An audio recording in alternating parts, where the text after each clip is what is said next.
SDM ज्योति मौर्य के कारनामों का असर देश के विभिन्न शैक्षणिक संस्थानों से होते हुए अब बिहार के पटना में स्थित खान सर के कोचिंग तक पहुंच गया है।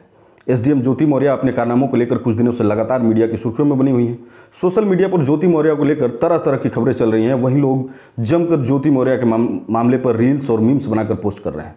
ज्योति मौर्य के अपने पति को छोड़ने के फैसले के बाद देश में भूचाल सा आ गया है और ऐसे पति जिनकी पत्नियां किसी प्रतियोगी परीक्षा की तैयारी कर रही हैं, उनके मन में एक डर पैदा हो गया है। इन पतियों को ये डर सताने लग गया है कि कहीं कामयाब होने के बाद उनकी पत्नियां भी ज्योति मौर्य की तरह उनको तलाक न दे दें, और इसी डर की वजह से लोग अपनी पत्नियों की पढ़ाई बंद करवा रहे हैं, उन्हें कोचिंग संस्थानों से घर वापस बुला रहे हैं। हाल ही में एक खबर सामने आई कि प्रयागराज में प्रतियोगी परीक्षाओं की तैयारी कर रही 130 महिलाओं को उनके पतियों ने तैयारी को बंद कराकर घर वापस बुला लिया। हालांकि हम ये इस 130 के आंकड़े की पुष्टि नहीं कर सकते हैं, ये कम भी हो सकता है और अधिक भी हो सकता है। लेकिन इसी तरह का एक और मामला देश के जाने माने प्रतियोगी परीक्षाओं की तैयारी कराने वाले अध्यापक खान सर की कोचिंग से निकलकर सामने आया है। खान सर की कोचिंग से भी 93 महिलाओं को उनके पतियों ने तैयारी बंद कराकर घर वापस बुला लिया है। हालांकि खान सर ने इन महिलाओं के पतियों को समझाने का काफ़ी प्रयास किया, लेकिन इन पतियों के मन में ज्योति मौर्य के कारनामे से उपजे विवाद का डर इतना गहरा हो गया था कि इन पतियों ने खान सर के समझाने के बाद भी नहीं समझा और अपनी पत्नियों को कोचिंग से वापस घर लेकर चले गए। इस बात को खुद खान सर ने बताया है। आइए देखते हैं खान सर ने क्या कहा है। उसको ऐसा नहीं करना चाहिए था। हर लड़की ने जो कर दिया था सब। अरे सर, हमारे यहाँ से बीपीएससी बैच में लगभग 93 के आसपास के हस्बैंड आए, सब लेके चल गए एडमिशन से। 93 बीपीएससी बैच से 93 लड़कियों के हस्बैंड लेके चल गए सब। हम समझाए गलत बात है, ये ऐसा नहीं होना चाहिए। आप बहुत गलत है। किसी की गलती की सजा किसी को कैसे दे सकते हैं?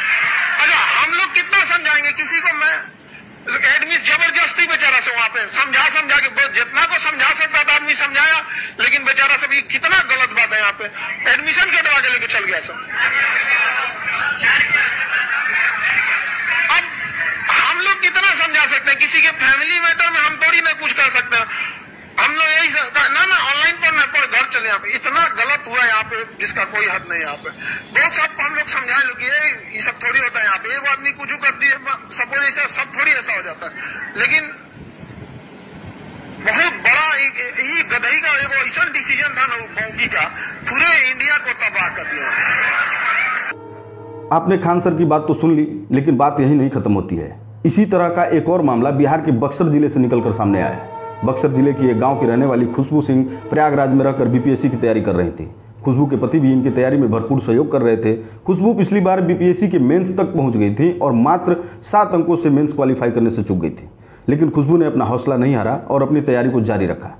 लेकिन इसी बीच ज्योति मौर्य का मामला निकलकर सामने आ गया और खुशबू के पति को भी ये डर सताने लगा कि कहीं उनकी पत्नी भी अधिकारी बनने के बाद उनको छोड़ न दे, उन्हें तलाक न दे दे। और इसी डर की वजह से खुशबू के पति ने खुशबू को आगे पढ़ाने से मना कर दिया और प्रयागराज से घर वापस बुला लिया। खुशबू ने अपने पति को समझाने का बहुत प्रयास किया, लेकिन उनका पति बात को समझने को तैयार नहीं था और अपनी जीत पे अड़ा था। खुशबू को जब अपने पति को समझाने का कोई रास्ता नहीं दिखा तो एक दिन खुशबू अपने पति के खिलाफ शिकायती पत्र लेकर थाने पहुंच गई और थाने में मौजूद अधिकारी को शिकायती पत्र देकर अपनी व्यथा बताई। आइए देखते हैं खुशबू ने क्या कहा। हम आए हैं कि जो यूपी का घटना घटा है ज्योति मौर्य वाला, मेरे पति चाहते हैं कि अब हम भी नहीं आगे सक्षम हैं पढ़ाने में, लेकिन शुरू से लेकर आज तक 10 साल से वो हमको पढ़ा रहे हैं और आज अगर पीछे हट जाएं तो ऐसे ही तो हर महिला का मतलब मनोबल टूटता जा रहा है। कल 136 पत्नियों ने अपने पत्नी को बुला लिया प्रयागराज से, जो पीसीएस की तैयारी कर रही थी। अब उन लोगों का सपना तो सपना ही रह गया। इसी तरह तो हर महिला यूपी बिहार या हर देश में प्रदेश में जहाँ देखिए यही न्यूज चल रही है। हर लोग पीछे हटते रहे। सब लोग कह रहे हैं कि बेटी पढ़ाओ, पत्नी नहीं। तो क्या पत्नी से क्या बोल रहे थे?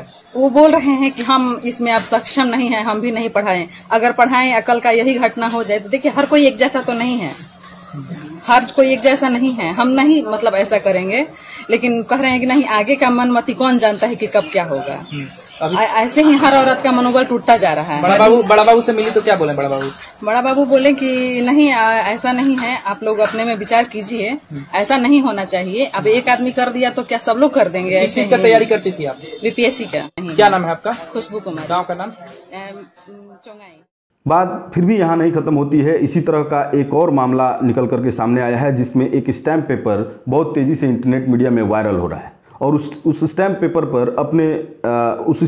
पर पति ने अपने पत्नी से लिखवाया है कि यदि मेरी पत्नी नौकरी पाने के बाद मुझको छोड़ती है तो हर्जाने के तौर पर मुझे 1 करोड़ रुपए देगी।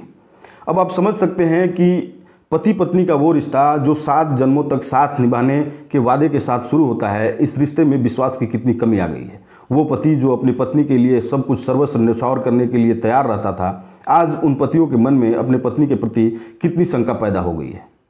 जहां कुछ दिन पहले तक पति दिन रात मेहनत करके अपनी पत्नियों को पढ़ा रहे थे, आज वही पति अब अपनी पत्नियों से इकरारनामा और शपथ पत्र लिखवा रहे हैं। इससे आप अंदाज़ा लगा सकते हैं कि पति पत्नी के रिश्ते पे ज्योति मौर्य के कारनामे का कितना बुरा असर पड़ा है। एक चीज़ और समझनी चाहिए, ज्योति मौर्य का जो मामला चल रहा है उसको लेकर तमाम तरह की चर्चाएं चल रही हैं। पति अपनी पत्नियों को घर वापस बुला रहे हैं, लेकिन क्या सिर्फ ज्योति मौर्य के मामले को आधार मानकर देश की इन महिलाओं को जो प्रतियोगी परीक्षाओं की तैयारी कर रही हैं, जो अभी पढ़ रही हैं, उनकी पढ़ाई को रोका जाना चाहिए, या इस तरह का करना कहाँ तक सही है?